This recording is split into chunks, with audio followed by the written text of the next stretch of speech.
My mother stands in my kitchen looking at my 5-year-old daughter coloring at the table and says, "She has Daniel's eyes. You should be grateful she's still yours to raise." The words hang in the air like smoke. Sophia doesn't look up from her drawing. She's making a family portrait. Stick figures holding hands, a yellow sun in the corner. Mom, Dad, Uncle Daniel, Grandma. Everyone's smiling.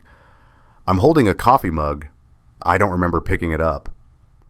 "What did you just say?" My mother, Margaret, turns to me with the expression she uses when explaining something obvious to a child. She's 62, silver hair pulled back tight, the same woman who taught me to tie my shoes and say my prayers, the same woman who's standing in my kitchen like she didn't just detonate my entire life. "Michael." Her voice is patient, too patient. "It's been 5 years. We all thought it was better this way." "Better?" My throat closes. "Mom, what are you talking about?" She glances at Sophia again, then back at me. Her eyes are calm. That's what I'll remember later, how calm she was. "Sarah needed help. You both did. Daniel was..." She pauses, choosing her words carefully. "He was a better genetic option than some stranger from a catalog." The mug slips. It doesn't break. It hits the counter, coffee spreading across the marble in a slow, dark pool. I watch it instead of looking at her because if I look at her, I'll have to understand what she's saying. "You knew." "Of course I knew." She says it like I've asked if she knew it was Tuesday.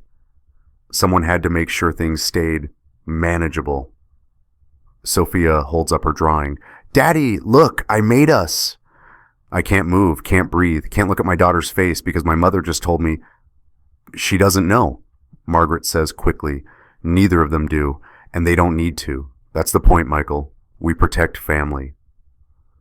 We protect family. The words echo.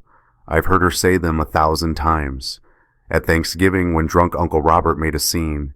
At Dad's funeral, when she told me not to cry in front of people. When my cousin Emily got arrested and Mom called every lawyer in the state before calling the police. We protect family. "Daniel," I say. My brother's name tastes like copper. "You're telling me Daniel is on his way over."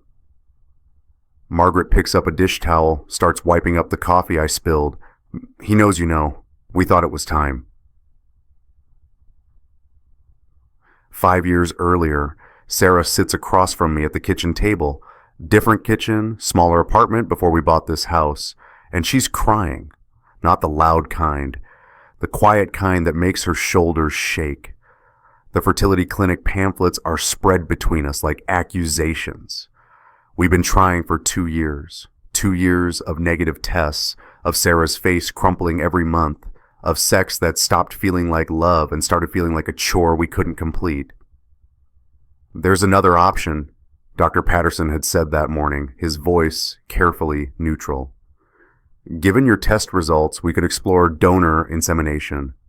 My test results, my swimmers that don't swim right, my defective biology." "I don't care," Sarah says now, wiping her eyes. "I don't care about genetics, Michael. I just want a baby. Our baby. With someone else's, with ours." She reaches across the table, takes my hand. Her fingers are cold. "It'll be ours. You'll be there. You'll be the father. The DNA doesn't matter." I want to believe her. God, I want to believe her so badly. "What about family?" I ask. "What do we tell people?" "We don't tell anyone." She squeezes my hand. "Anonymous is better. Less complicated. No one needs to know except us." Anonymous is better. She says it with such certainty, like she's already thought this through, like she's already decided. "Okay," I hear myself say. "Okay, if this is what you want." She stands, comes around the table, wraps her arms around me. I can feel her heart beating against my chest. "This is what I want," she whispers. "I want a family with you." 6 months later, she's pregnant. 6 months after that, Sophia's born. 7 pounds, 4 ounces, 10 fingers, 10 toes. Sarah's nose, my smile, Daniel's eyes.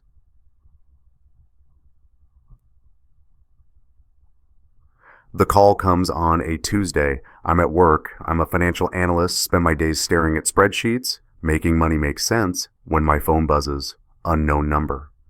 I almost don't answer. Michael?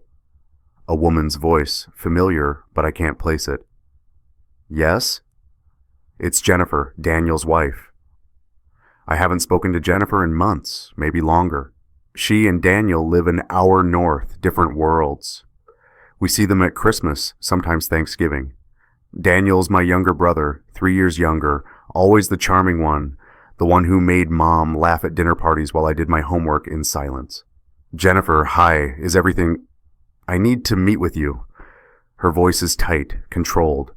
Today, alone, please. Something in her tone makes my stomach drop. Is Daniel okay? Daniel's fine. A pause. Can you meet me? There's a coffee shop on 5th and Main. 1 hour. Jennifer, what's this about? Please. Now her voice cracks. Please just meet me. I'll explain everything, but you need to see this. She hangs up. I stare at my phone. The spreadsheet in front of me blurs. I should call Sarah. I should call my brother. Instead, I grab my keys. Jennifer's already there when I arrive. She's sitting in the back corner, sunglasses on, even though we're indoors. When she sees me, she doesn't smile, doesn't stand, just watches me walk over like I'm a stranger. Thank you for coming, she says. I sit. What's going on? She reaches into her purse, a large leather bag, expensive, the kind Sarah always wants but we can't quite afford, and pulls out her phone. Her hand is shaking. How long have you been married? She asks. 5 years. Jennifer... And Sarah got pregnant, 6 months after the wedding? My throat tightens. Why are you asking about... Were you trying? Before the wedding? I don't answer. Can't answer. Because the truth is complicated and private and none of her business. We had some fertility issues, I finally say. We used a donor, that's all. Jennifer nods slowly. She's still wearing the sunglasses. I can't see her eyes. A donor, she repeats. Anonymous? Yes. That's what she told you. The coffee shop suddenly feels too small, too hot. The espresso machine hisses behind the counter like static. Jennifer, what are you... She slides her phone across the table. I don't want to look at it, but I do. The screen shows a text message thread. Blue bubbles and gray bubbles. A conversation. I read the names at the top. Daniel and Sarah. The date stamp at the bottom. 3 weeks before my wedding. Sarah, I can't stop thinking about last night, Daniel. Me neither. You're so beautiful, Sarah. This is wrong, Daniel. I know, Sarah. But I don't want to stop, Daniel. Me, neither. I scroll. More messages. Weeks of them. Months. I see words I don't want to see. Plans to meet. Hotels. Times. I love you. I love you too. A photo. My brother. My wife. His car. They're kissing. On the dashboard, visible in the background, a white envelope. A wedding invitation, our wedding invitation, the one with the embossed gold letters and the date circled in pen. I can't breathe. There are more, Jennifer says quietly. She's taken off the sunglasses now. Her eyes are red. Hundreds more, years of them. I hired a private investigator last month because Daniel's been... She stops. The investigator found a lot, Michael. A lot. How long? My voice doesn't sound like mine. According to the messages, 7 years. It started before you two even got engaged. 7 years. Sophia is 5. Lucas is 2. Show me, I say. Show me everything. Jennifer reaches back into her purse and pulls out a manila folder. It's thick, heavy. She sets it on the table between us like it's evidence at a crime scene. I'm sorry, she whispers. I'm so sorry. I open the folder. The drive home takes forever and no time at all. I sit in my car in the driveway for 20 minutes, the manila folder on the passenger seat like a bomb. Inside are printed text messages, dates, times, locations, hotel receipts, 12 different hotels over 3 years, the Marriott downtown, the Hilton by the airport, a bed and breakfast 2 hours north. Each receipt stamped with a date, a room number, a price. There are photographs, not intimate ones. Jennifer's investigator wasn't that invasive, but enough. Daniel's car parked outside Sarah's gym, the two of them leaving a restaurant together, Sarah getting into Daniel's car at 2:47 p.m. on a Tuesday. The timestamp is precise, clinical, and there are bank statements, charges that match the hotel receipts, Venmo payments from Daniel to Sarah. For what? Gifts? Dates? I don't know. I don't want to know. The last receipt is from 2 weeks ago.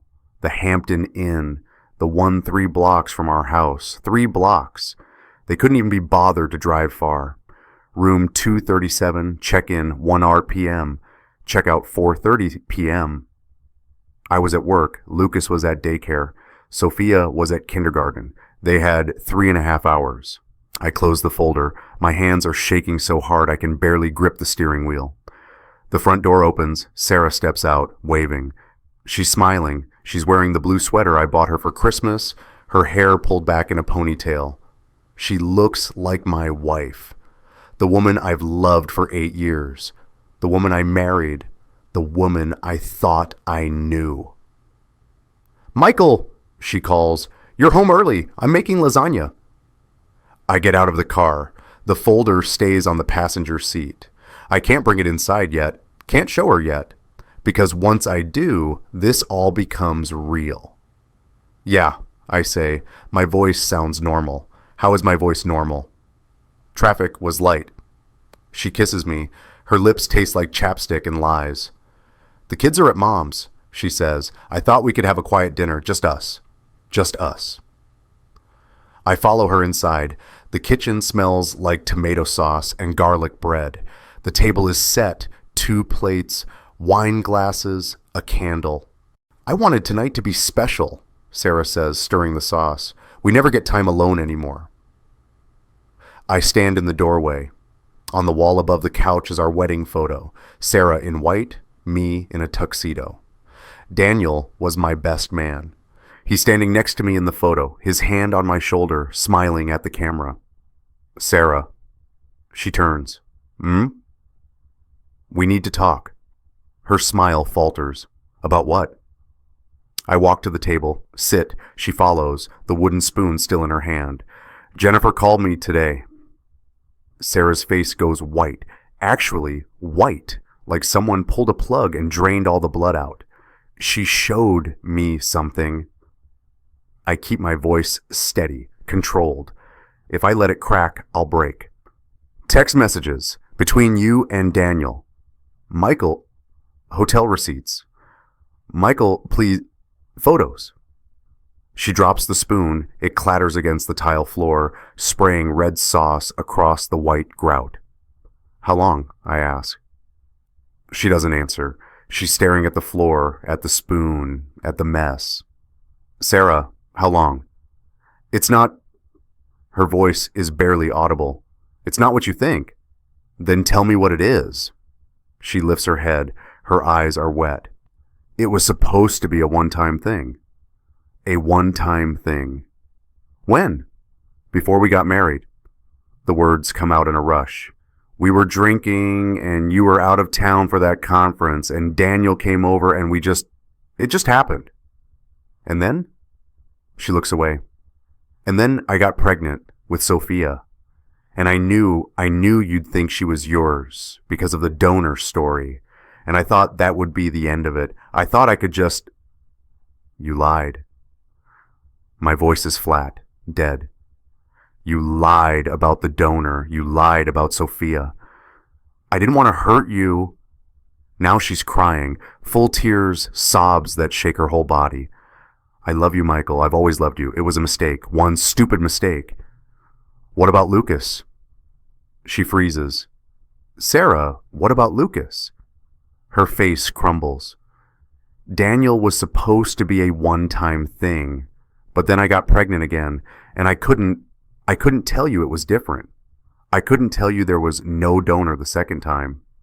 The room tilts. Lucas is 2 years old. 2. Which means you never stopped, I say. You and Daniel. You never stopped. She doesn't deny it. I stand. The chair scrapes against the floor, a sound like screaming.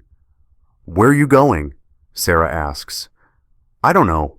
I grab my keys. I can't be here. Michael, please. We can fix this. We can go to therapy. We can... I stop at the door, turn back. She's standing in the middle of the kitchen, mascara running down her face, hands clasped like she's praying. Does he know? I ask. Does Daniel know they're his? She nods. And my mother? Another nod. The weight of it hits me all at once. My wife, my brother, my mother, all of them. For 5 years, for 7 years. I'm taking the folder, I say. I'm taking everything Jennifer gave me. And tomorrow, we're getting a DNA test. Michael, don't. I hold up my hand. Don't say anything else. I walk out. Behind me, I hear Sarah collapse, a sound like something breaking, but I don't turn around. I drive. No destination, just away. Away from my house, my wife, my life. The manila folder sits on the passenger seat. Every time I glance at it, I see another piece of my marriage die. The hotel 3 blocks away. The date, last Tuesday.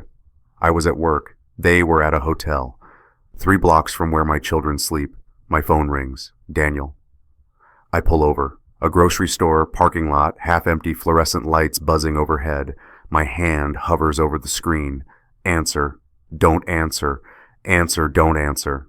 I answer. Mike. His voice. The voice I've known my entire life. Mom told me, you know. I can't speak. I'm coming over. We need to talk about this like adults. Like adults. The words come out sharp. You want to talk like adults. Michael, it's complicated. Where are you? I'm at your house. Sarah called me. She's pretty upset, man. I think you should come back. He's at my house with my wife, the woman he's been sleeping with for 7 years. Stay there, I say. I'm coming. I hang up before he can respond. Daniel's truck is in my driveway when I pull up. A red Ford F-150, the one he bought last year with the bonus from his sales job. I used to joke that it was compensating for something. Now the joke feels different. He's standing on the porch, hands in his pockets. He looks nervous. Good. I get out of my car. Don't slam the door. Control. I need control. Mike. Don't! I walk past him, unlock the door. Inside. Sarah's in the living room. She stopped crying. Now she just looks empty. She stands when she sees me, then sees Daniel behind me and sits back down. Kid still at Mom's? I ask her. She nods. Good. I turn to Daniel. My little brother, 28 years old. Still looks like a kid sometimes. Boyish face, hair that never quite behaves, that easy smile that made everyone like him. Teachers, girls, our mother. The smile's gone now. Talk, I say. He shifts his weight, glances at Sarah. She won't look at him. It wasn't supposed to happen like this, he starts. How was it supposed to happen? I don't know, He runs a hand through his hair. Sarah and I, we connected. We always connected. Even when you two were dating, there was just... something. Something. You were my best man, I say. My voice is too calm. I sound like a stranger. You stood next to me at the altar. You gave a toast about brotherhood. I know. You looked me in the eye and told me I was the luckiest man alive. Mike. And 3 weeks before that, you were fucking my fiancée. Sarah flinches. Daniel's jaw tightens. It wasn't like that, he says. Then what was it like? He doesn't answer. Can't answer. Because there's no answer that makes this okay. I pull out my phone, open the photos Jennifer sent me, the one with his car, the wedding invitation on the dashboard. I hold it up. 7 years, I say. Jennifer showed me everything. 7 years of hotels, of lies, of you playing uncle to your own children while My voice cracks. I stop. Breathe. While I read them bedtime stories. They're your children, Daniel says quickly. You raised them. You're their father. But you're their biological... Biology doesn't matter. His voice rises, defensive now, angry. You think I wanted this? You think I wanted to watch you be their dad while I stood on the sidelines? Then why? I step closer. Why did you do it? He looks away, at the wall, at the wedding photo, at anything but me. Mom thought it was the best solution. The room goes still. What? Daniel swallows. Mom, she knew about me and Sarah. She knew before the wedding. And when Sarah told her about your fertility issues, Mom said... He trails off. Mom said what? She said you'd never need to know, that it was better this way, that you could have the family you wanted and the bloodline would stay... He stops. Stay what? Pure. He says it quietly, ashamed. She said the bloodline would stay pure, that using a stranger's sperm would dilute the family. But if it was me, then technically... I'm moving before I think. My hands are on his collar, slamming him against the wall. Picture frames rattle. Sarah screams. You let her talk you into this? I'm shouting now, control gone. You let our mother convince you to sleep with my wife? Mike, let go. For 5 years, for 7 years, you've been lying to my face. So has she. Daniel shoves me back. Hard. I stumble. So has Mom. You want to be angry? Be angry at all of us, but don't act like I'm the only one who lied. We're both breathing hard. Sarah's crying again, quiet sobs in the corner. I look at my brother, really look at him, and for the first time in my life, I don't see family. I see a stranger. Get out, I say. Michael, get out. He holds my gaze for a moment, then he leaves. The door closes. The house is silent except for Sarah's crying. I sit on the couch. My childhood photo with Daniel is on the end table. We're maybe 7 and 4. Gaptooth smiles, his arm around my shoulder. I pick it up, study it, then I turn it face down. He's right, you know, Sarah says softly. We're all guilty. I don't respond. Can't respond, because she's right, and that's the worst part. The next morning, my mother calls an emergency family meeting. Tomorrow, she says on the phone, her voice is brisk, businesslike. My house, noon, everyone needs to be there. I'm not. Michael, this family is falling apart. We need to discuss this like adults. There's nothing to discuss. There's everything to discuss. A pause. Your children need stability. We need to present a united front. United, I almost laugh. Mom, there's no united anymore. Noon tomorrow. Be there. She hangs up. I arrive late on purpose. 1 o'clock. Daniel's truck is already there. So is Sarah's car. I almost turn around, almost drive away and never come back, but I need answers. And my mother is the one person who might have them. She opens the door before I knock. She's wearing a cream sweater, pearls, her church outfit. Like this is a social call. You're late, she says. Traffic. I walk past her into the living room. Sarah's on the couch. Daniel's in the armchair. They're sitting as far apart as possible, which would be funny if any of this were funny. Michael, sit.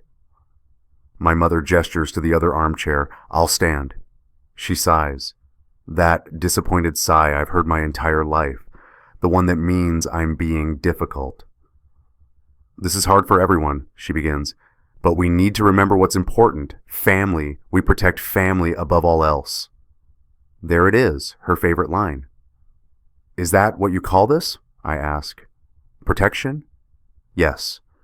She says it without hesitation. Sarah needed help. You couldn't give her children. Daniel could. I facilitated a solution that kept everything in the family. You facilitated an affair. I facilitated a bloodline. Her voice sharpens. Do you know what it would have meant to use some stranger's sperm? Some anonymous donor from a catalog? We don't know his health history, his genetics, his morals, I cut in, because clearly our family has such a strong moral foundation. Sarah looks at the floor. Daniel shifts uncomfortably. My mother's jaw tightens. This is exactly the kind of reaction I was trying to avoid. You're being emotional instead of practical. Emotional. I repeat the word slowly. My wife has been sleeping with my brother for 7 years. My mother orchestrated it, and I'm being emotional. You're being selfish. The word hits like a slap. Selfish, she continues, to think your pride matters more than your children's well-being. Sophia and Lucas have a stable home, a father who loves them. That's what matters. Not biology, not who slept with whom. Not who slept. I have to stop. Breathe. Mom, she lied to me. He lied to me. You lied to me. We protected you. She walks to the mantel, picks up a photo of Sophia. We gave you the family you wanted, and now you want to throw it away because of some misguided sense of, what? Honor? It's not misguided. Daniel was always going to be a father. She sets the photo down, looks at me. You were always going to be the provider. That's how our family works. Everyone has a role. The words land like stones. Daniel was always supposed to be a father, I repeat. What does that mean? She doesn't answer immediately. Then, your brother has always been more naturally suited to parenthood, more patient, more spontaneous. You're analytical, logical. You're good at other things. Other things. Providing stability, structure. I look at Daniel. He won't meet my eyes. Did you know she thought this? I ask him. Did you know Mom thought you'd be a better father? Mike, that's not what she meant. That's exactly what she meant. I turn back to my mother. You've been playing God with our lives. I've been protecting this family. She snaps. Someone had to make the hard decisions. The hard decisions. I'm laughing now, bitter, broken laughter. You didn't make hard decisions. You made selfish ones. You wanted grandchildren with pure bloodline. You wanted Daniel to have kids without the responsibility. You wanted me to stay ignorant and grateful. I wanted you to be happy. I was happy. The words explode out. I was happy with my wife and my kids and my life, and you took that from me, all of you. Silence. My mother straightens her sweater, composes herself. When she speaks again, her voice is cold. If you pursue this, if you tell people, if you destroy Sarah and Daniel publicly, you'll lose everything. Your children will know. Your friends will know. Everyone at your church will know. Is that what you want? I want the truth. The truth will destroy you. It already has. I walk to the door, stop, turn back. And Mom, I'm getting a DNA test, official, court admissible. So when you tell people I'm being emotional, I'll have proof I'm being rational. I leave. Behind me, I hear my mother say something to Sarah, something quiet, comforting, like she's the victim here. I don't go home. I go to my office, sit at my desk, stare at my computer screen without seeing it. Jennifer calls. How are you holding up? She asks. I'm not. Have you talked to a lawyer yet? Not yet. You should. Michael, there are things you need to know. Things I didn't show you yesterday. My stomach drops. More? Can you come by tonight after the kids are asleep? Yeah, okay. Jennifer's house is small, neat, nothing like the McMansion Daniel always talked about buying. She answers the door in sweatpants and a t-shirt, no makeup, hair in a messy bun. She looks exhausted. Coffee? She offers. Please. We sit at her kitchen table. She has a laptop open, a notebook, a stack of papers. I've been documenting everything, she says. Every time Daniel said he was working late, every unexplained charge on our credit card, every lie.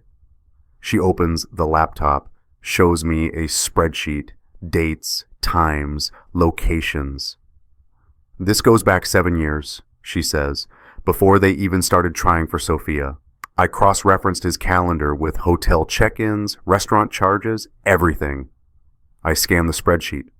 The pattern is clear, consistent, once a week, sometimes twice, lunch hours, evenings when I thought he was at his brother's place, my place, for family dinner. There's more, Jennifer says quietly. She pulls out a folder, different from the one she gave me yesterday, thinner, inside medical records. Sarah was pregnant once before Sophia, Jennifer says, December 2019, miscarriage, 8 weeks. I stare at the papers, hospital bracelet, admission form, discharge instructions. How did you get these? Sarah's sister, she's been my friend since college. She didn't know about the affair, but she knew about the miscarriage. Sarah told her it was yours. Was it? I don't know, Jennifer says, reading my mind. But look at the timeline. Sophia was conceived January 2020, 1 month after the miscarriage. 1 month. She replaced your baby with his, I say.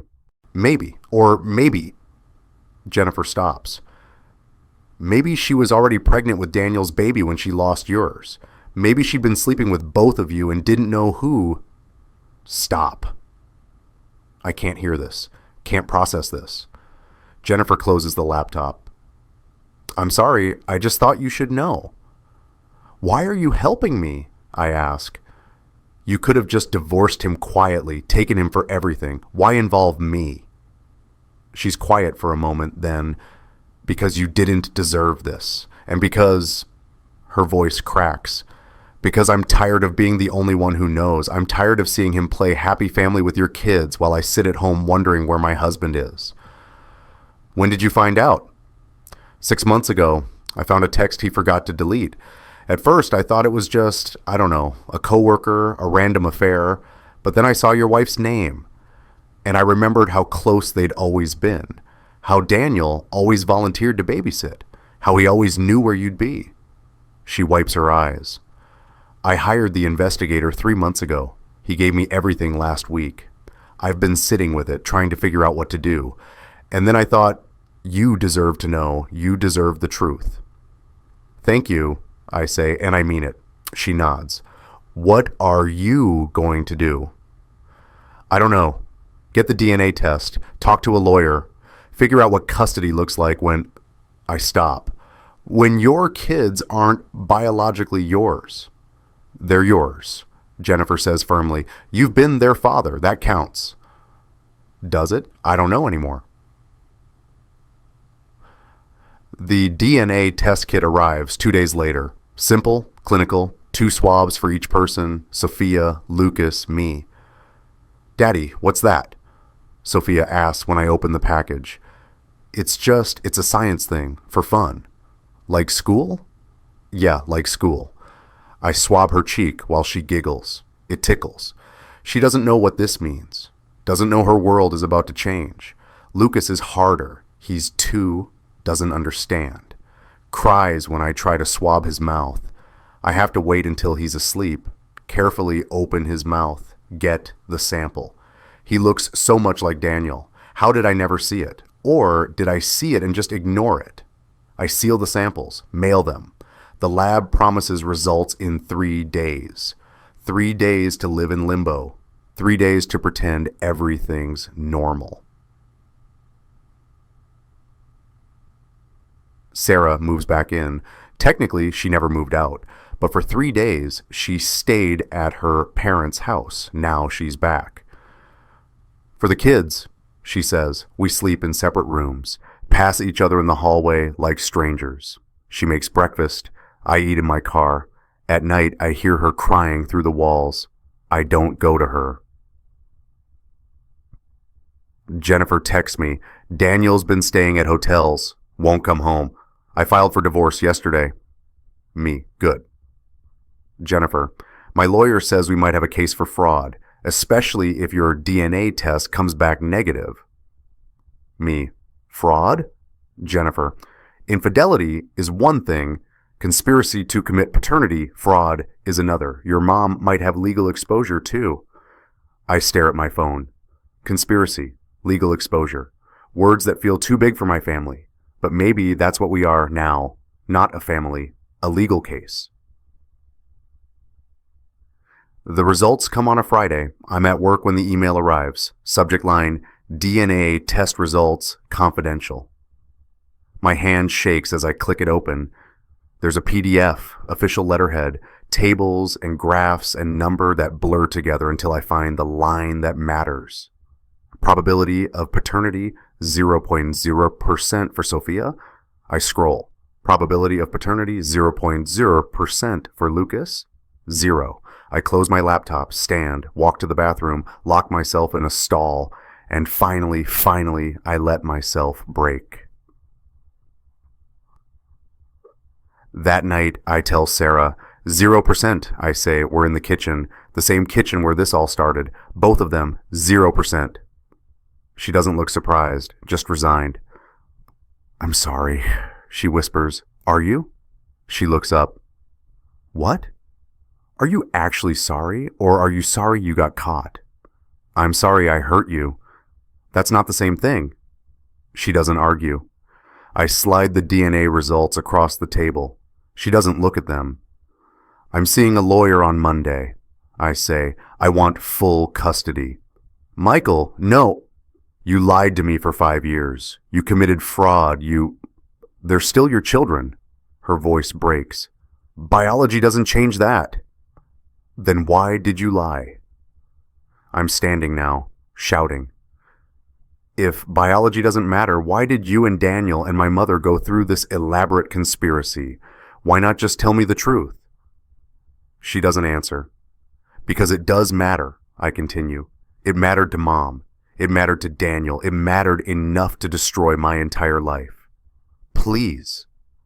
She's crying now, full sobs. Please don't take them from me. They need their mother. They need honesty. They're 5 and 2. They don't need to know about DNA and affairs, and they'll know eventually. I'm calm now, cold. And when they do, I want them to know I fought for the truth. I walk upstairs to my room, to the place that used to feel like home. Behind me, I hear Sarah collapse at the kitchen table, but I don't turn around. The next day, Daniel shows up unannounced. Sarah's at the grocery store with the kids. I'm home alone, finally, trying to pack some of Sarah's things into boxes, trying to figure out what divorce looks like. The doorbell rings. Daniel's on the porch. He looks awful, unshaven, dark circles under his eyes. Good. We need to talk, he says. I'm done talking. Mike, please, just 5 minutes. Against my better judgment, I let him in. We stand in the foyer. Don't sit. Don't get comfortable. Mom called me, he says. She told me you got the DNA test. And I just wanted to say, he swallows. I know I messed up. I know I hurt you. But those kids, Sophia and Lucas, they love you. You're their dad. That's not going to change. You're right, I say. I am their dad, which is why I'm fighting for custody. His eyes widen. You can't watch me. Michael, that's not fair to Sarah. Fair? I step closer. You want to talk about fair. Was it fair when you slept with my fiancé 3 weeks before my wedding? Was it fair when Mom convinced you to keep doing it so she could have pure grandchildren? Was it fair when I spent 5 years loving kids who look at you and see their real father? I'm not their real father. You are.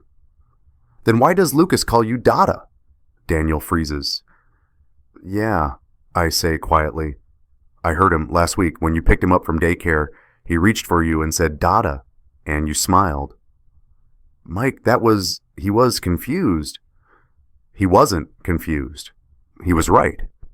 Daniel's face crumbles. I never wanted this. But you did it anyway. He nods, defeated. Get out, I say, and don't come back. If you want to see the kids, go through a lawyer. You're not my brother anymore. He leaves without another word. I watch him drive away, watch his truck disappear around the corner, and I feel nothing. The mediation happens in a conference room that smells like stale coffee and broken marriages. My lawyer, Patricia Chen, 45, sharp as glass, sits next to me. Across the table, Sarah and her attorney, Daniel and his attorney, and my mother, who insisted on attending despite having no legal standing. "She's a witness," Margaret's lawyer argued. "To what?" Patricia countered.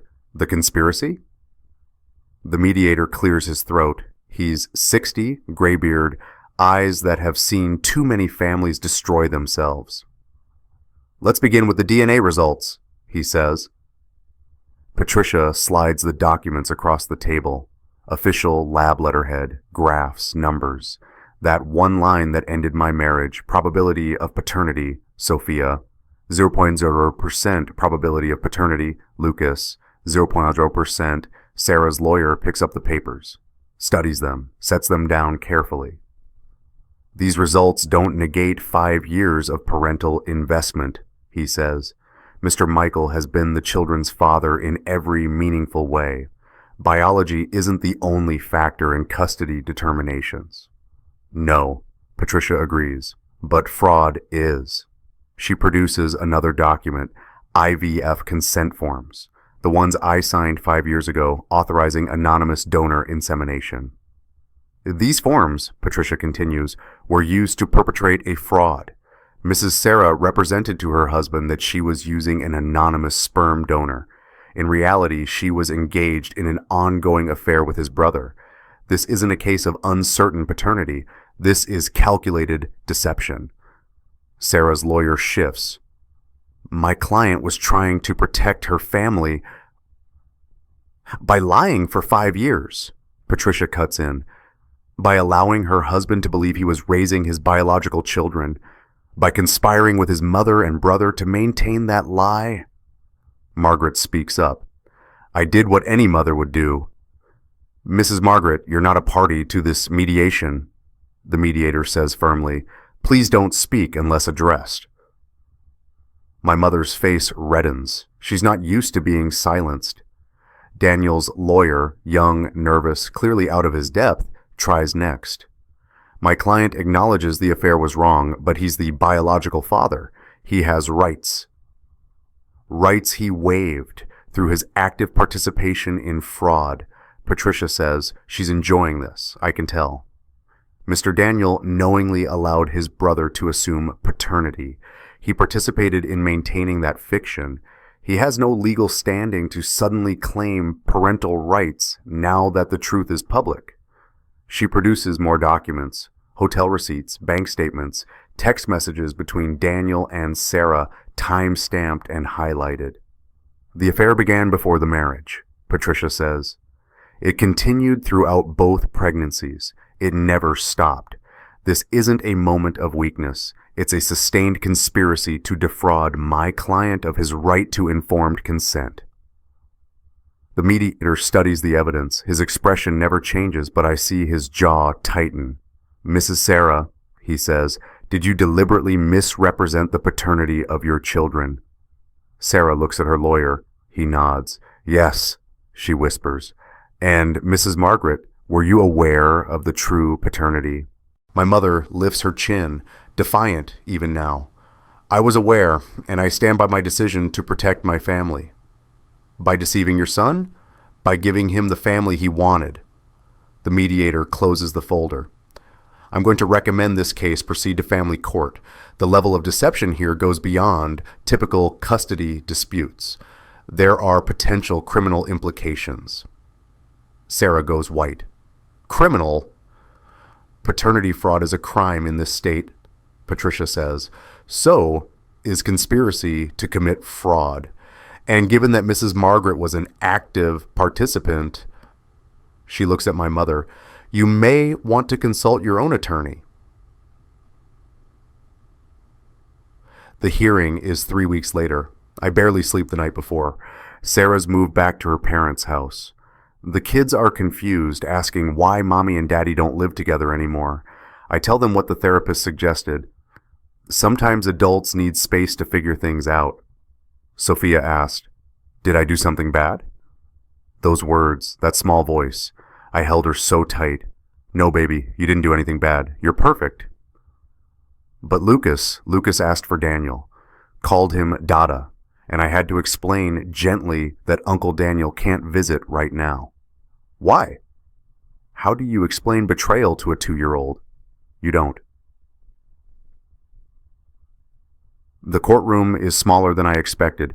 Judge Linda Morrison presiding, 58, former prosecutor, no patience for games. Patricia presents our case methodically. DNA evidence, text messages, hotel receipts, Margaret's diary. Jennifer found it and gave me copies. Entries dating back 6 years. Saw them together today. They're good for each other. Michael doesn't need to know what he can't handle. Daniel will be a better genetic match anyway. The children will be stronger. Sarah called, upset. I reminded her, we protect family. This is what's best. The judge reads each entry aloud. Her voice is neutral, but I see disgust flicker across her face. Sarah takes the stand. Her lawyer tries to paint her as sympathetic, a woman caught between love and obligation, a mother trying to protect her children. Why didn't you tell your husband the truth? Judge Morrison asks. I was scared, Sarah says. Scared he'd leave me, scared the kids would lose their father. But Mr. Daniel is their biological father. Wouldn't they have gained a father? Michael is their father, Sarah insists. I never wanted to take that from him. Yet you did take something from him, the judge says.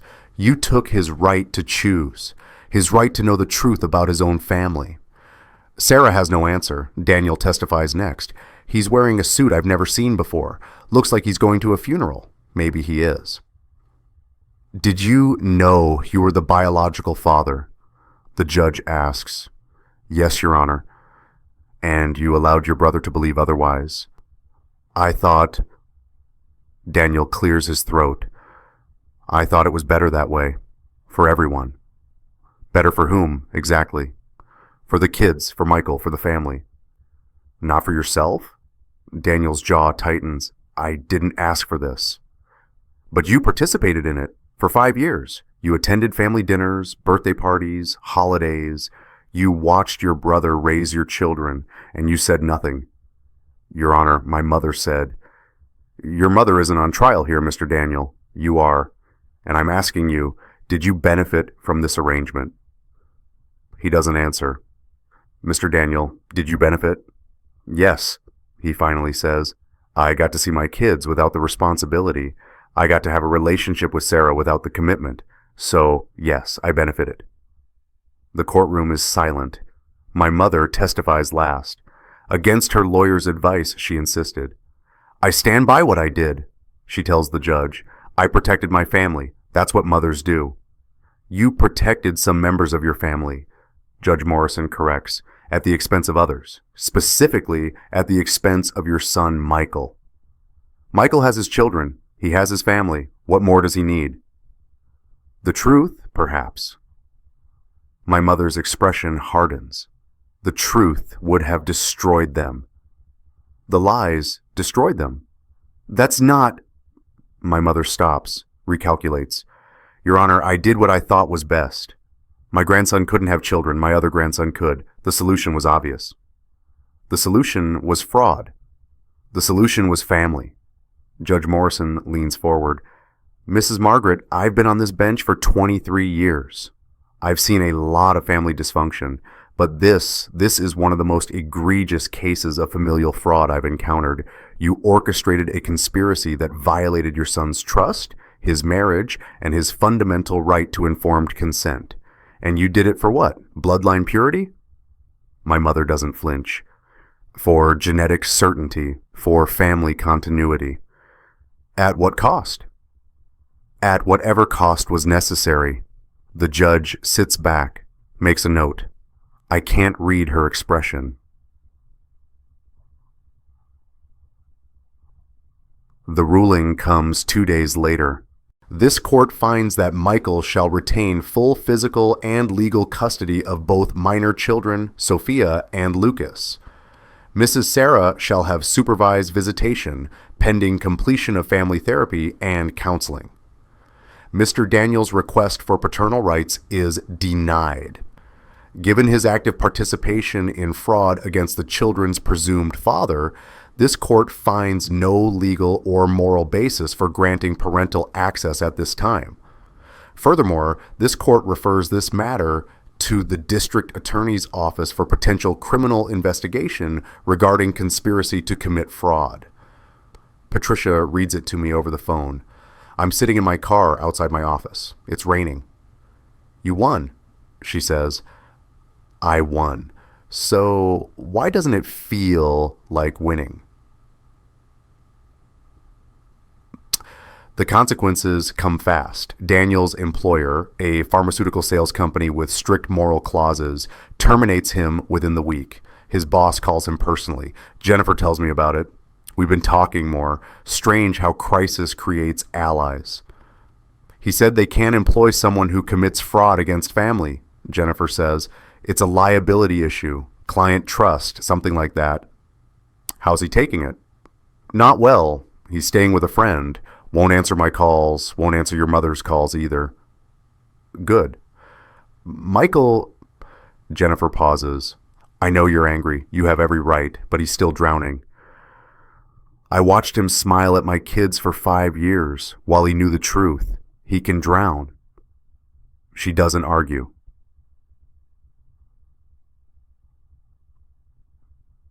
My mother's church community finds out 3 days after the ruling. I don't know who tells them.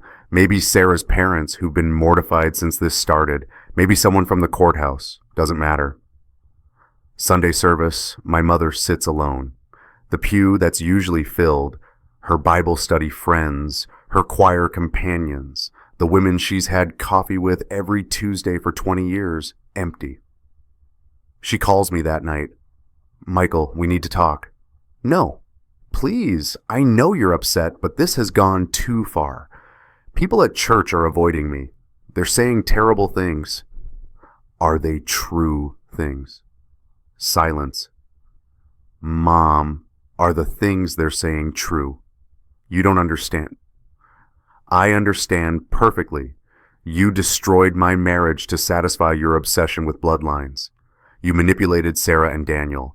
You lied to me for 5 years. And now you're facing consequences, real, social, unavoidable consequences. I'm your mother. That doesn't make you immune to accountability.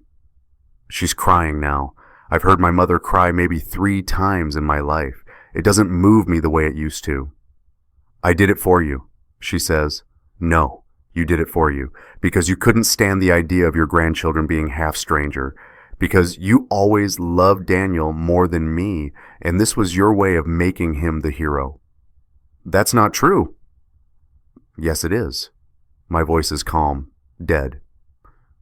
You've always thought he was better, more charming, more natural. I was the responsible one, the boring one, the one who did what he was told. And you used that.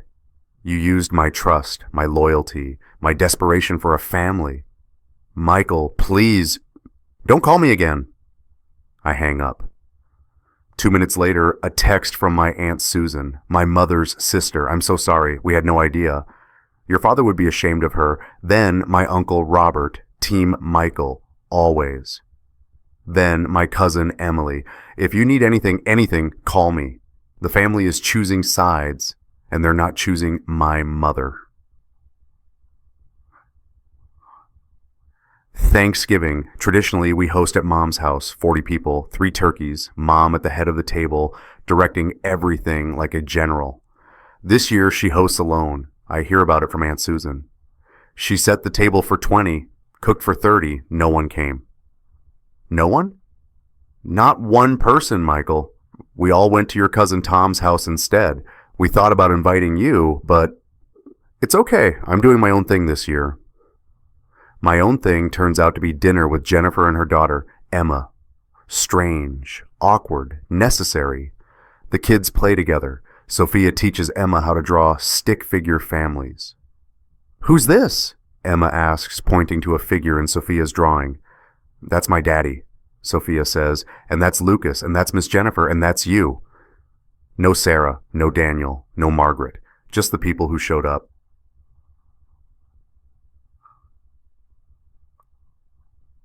Sarah's parents send a letter, handwritten, her father's neat script. Michael, we owe you an apology. We raised our daughter to value honesty, integrity, and family. Clearly, we failed. The choices Sarah made were hers alone, but we bear responsibility for not seeing or choosing not to see the signs. We support your custody decision. Sophia and Lucas need stability, and you've always provided that. We hope you'll allow us to remain in their lives, though we understand if that's not possible right now. We're ashamed, we're heartbroken, and we're deeply, profoundly sorry. Richard and Helen. I read it 3 times. Then I call them. You can see the kids, I say. They love you. This isn't your fault. Helen cries, Thank you, thank you. But Sarah's not welcome at your house when the kids are there. That's my boundary.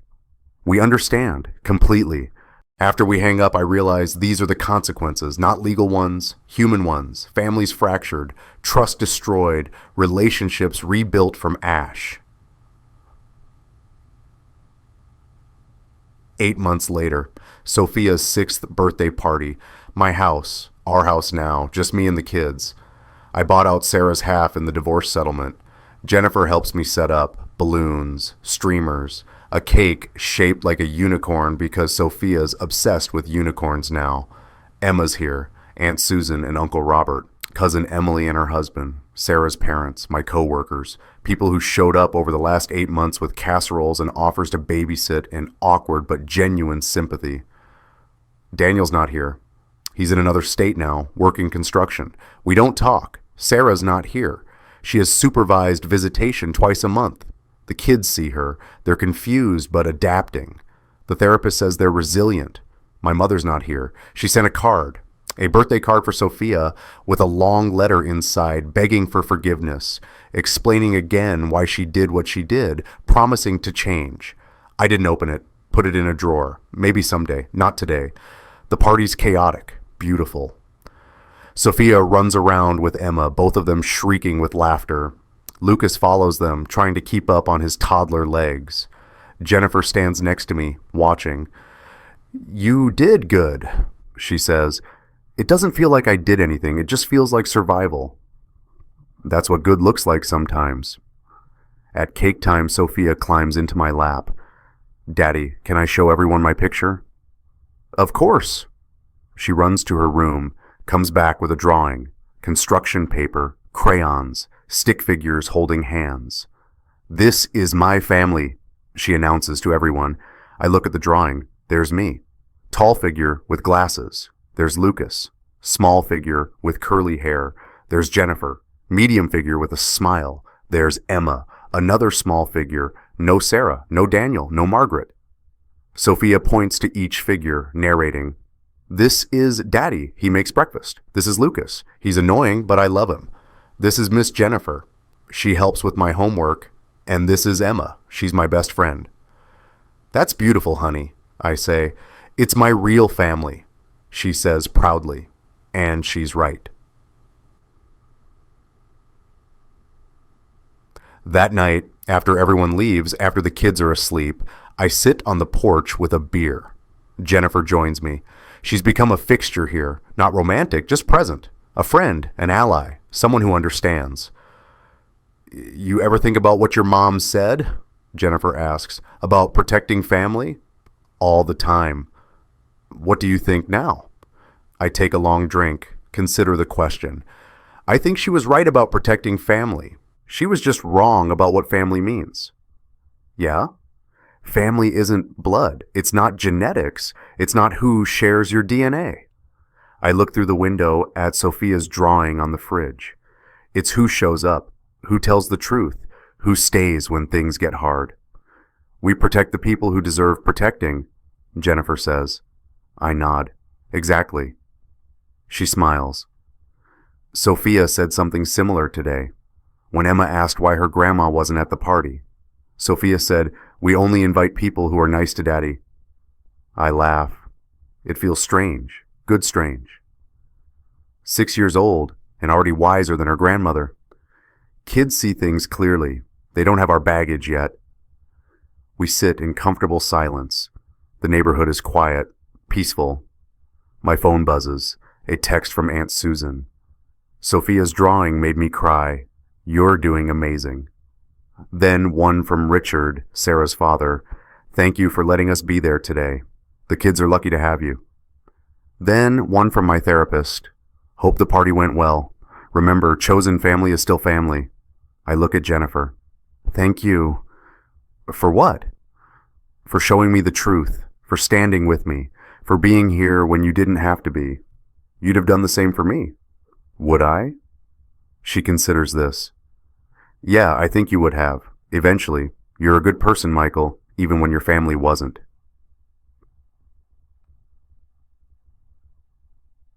Inside, Lucas cries. Nightmare, probably. I go to him. He's standing in his crib, tears on his face, reaching for me. Dada, he says. He doesn't mean Daniel anymore. He means me. It took months, but he learned.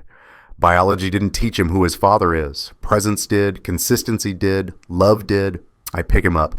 He buries his face in my shoulder. I got you, I whisper. I got you.